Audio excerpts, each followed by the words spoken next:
Buenas tardes, en este video les explicaré mi infografía de medición de la presión.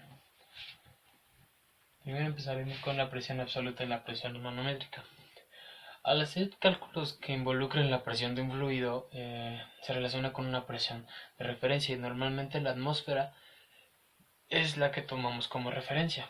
Así la presión que arroja la medición de fluido se llama presión manométrica, y a la presión que se mide en relación con un vacío perfecto se le denomina presión absoluta. Eh, Relacionamos estas tres presiones con esta sencilla fórmula, que es presión absoluta es igual a presión manométrica más presión atmosférica. Tenemos que tener en mente algunos conceptos básicos, que son un vacío perfecto es la presión más baja posible, por tanto una presión absoluta siempre será positiva. Una presión manométrica inferior a la presión atmosférica es negativa y en ocasiones se le llama vacío, y la presión manométrica se expresa en pascales o libras sobre pulgada cuadrada. Después pasamos a la relación que hay entre la elevación y la presión. Conforme un fluido se sumerge, su presión incrementa. Es importante saber cómo varía la presión conforme a su elevación o su profundidad. Un cambio en la elevación entre dos puntos se denota H. La elevación siempre se mide en forma positiva hacia arriba. En un líquido homogéneo en reposo, el cambio de presión debido a un cambio en elevación se calcula por medio de la siguiente ecuación, que es el cambio de presión es igual al peso específico del fluido por la elevación o la profundidad en el que esté. Algunas conclusiones tenemos que una disminución de la elevación provoca un incremento en la presión y un incremento en la elevación provoca una disminución en la presión. Después pasamos a desarrollar la relación de estas, de la presión y la elevación. La relación que hay entre la elevación en un líquido y el cambio de su presión se define con la ecuación anterior, que era el cambio de presión es igual al peso específico por H. En la figura se muestra un cuerpo de fluido estático con peso específico. Consideremos un volumen pequeño de fluido en algún punto debajo de la superficie. Debido a que todo el cuerpo de fluido es estacionario y se encuentra en equilibrio, el cilindro pequeño del fluido también se encuentra en equilibrio. Y la física dice que la suma de fuerzas que actúan sobre él en todas direcciones son igual a cero. Primero empezaremos con las fuerzas que van en sentido horizontal. En la siguiente figura vemos un anillo en el que representa las fuerzas horizontales que ejercen presión en el cilindro. Recordemos que la presión en una frontera es igual en todas. Por lo tanto, la fuerza que se debe a ella es perpendicular a dicha frontera, y deducimos que las fuerzas están balanceadas en todos los lados del cilindro. Eh, Después, en la siguiente figura, vemos las fuerzas que actúan en dirección horizontal, y en ella ilustramos los conceptos siguientes.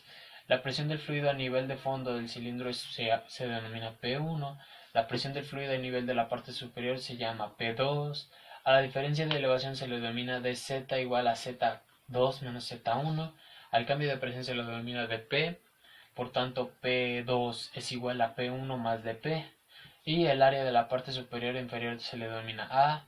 El volumen del cilindro se calcula V es igual a A por dz, dz es la altura del cilindro. Otras también podemos agregar que el peso dentro del fluido W se obtiene del peso específico del fluido por el volumen, y el peso es una fuerza que actúa hacia abajo. Después tenemos la fuerza que actúa sobre la parte inferior del cilindro debido a la presión del fluido. P1 es igual a F1 es igual a P1 sobre P1 por el área, y esta fuerza actúa hacia arriba, y cuando queremos ver la presión que actúa en P2 tenemos que la fuerza 2 es igual a P2 por área, y esta fuerza actúa hacia abajo. Después pasamos a la paradoja de Pascal. Esto dice que, que lo único relacionado o lo único que puede cambiar la presión en un fluido es su elevación y el tipo de fluido al que estamos estudiando. No importa el tipo de contenedor que tenga en el que esté el fluido, siempre va a ser la misma presión al final. A este fenómeno se le llama paradoja de Pascal, y este fenómeno es útil cuando tratamos de producir una consistente presión elevada en un sistema de tuberías y tanques conectados. Después pasamos a los manómetros. Eh, Este es un instrumento en el que se emplea para medir la presión y, y hay una relación entre el cambio de la presión y un cambio en la elevación en un fluido estático. El tipo de manómetro más simple es el tubo en U. Un extremo del tubo está conectado a la presión que va a medirse y al otro se deja abierta la atmósfera. El tubo contiene un líquido llamado fluido manométrico. Eh, los tipos de fluido manométrico más comunes que se utilizan en este tipo de manómetros son el agua, el aceite, eh, aceite ligero, coloreado, y el mercurio. Después el fluido del instrumento se va desplazando en su posición normal por la acción de la presión que se mide. Después pasamos al procedimiento para escribir la ecuación para un manómetro. Primero tenemos que definir las presiones en forma simbólica.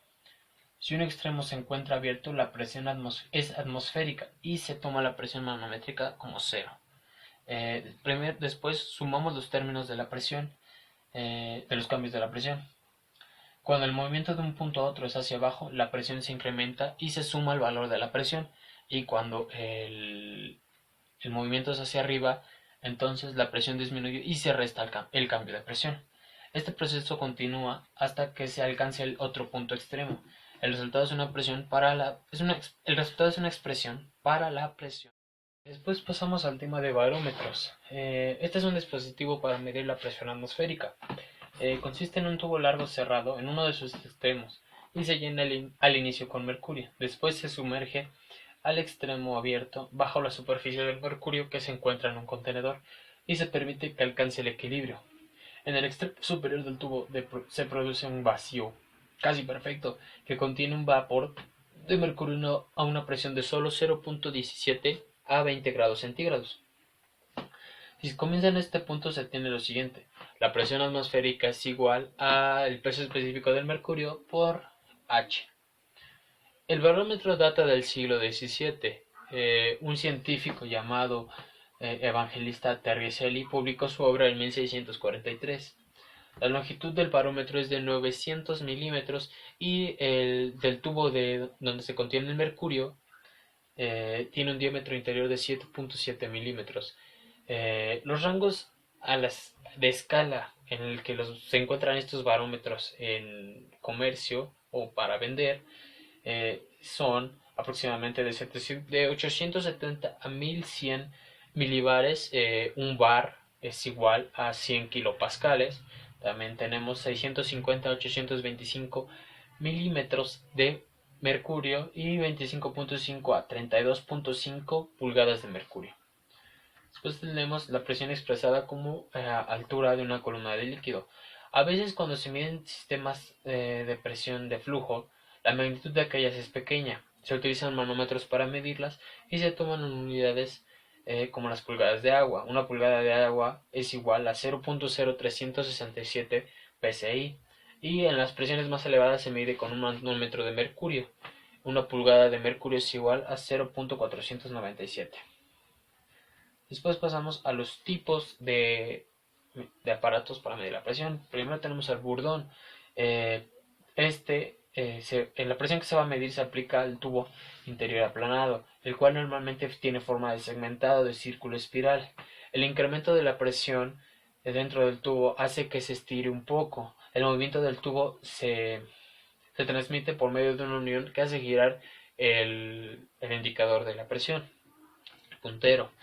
El medidor tiene una lectura de cero cuando está abierta la presión atmosférica y se calibra en pascales. Después pasamos al medidor de tensión. La siguiente figura ilustra un transductor de presión, medidor de tensión. La presión que se medirá se introduce a través de un puerto y actúa sobre un diagrama al que están unidos medidores de tensiones. Conforme los medidores de tensión detectan la deformación del diagrama, su resistencia cambia. El paso de una corriente eléctrica por los medidores y su conexión a una red, denominada puente Wheatstone, ocasiona un cambio en el voltaje producido. Después pasamos al tipo LVDT, un transformador diferencial lineal variable. Está compuesto por una bobina eléctrica cilíndrica con un núcleo móvil en forma de rodillo. Conforme el núcleo se mueve a lo largo del eje de la bobina, ocurre un cambio de voltaje en relación con la posición de aquel. Este tipo de transductor se aplica a la medición de la presión al unir el rodillo del núcleo del diafragma flexible.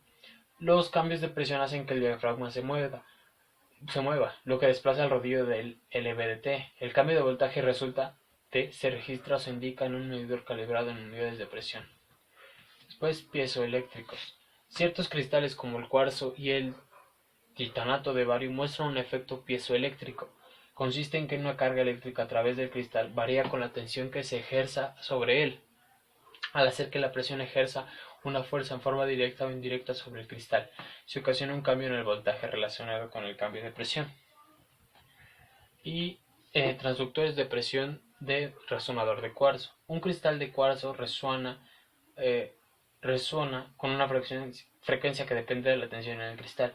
La frecuencia de resonancia se incrementa conforme la tensión aumenta. Por el contrario, la frecuencia a que resuena el cuarzo disminuye con la compresión. Los transductores de presión aprovechan este fenómeno uniendo fuelles, diafragmas o tubos de Bourdon a los cristales de cuarzo. Y eso sería todo.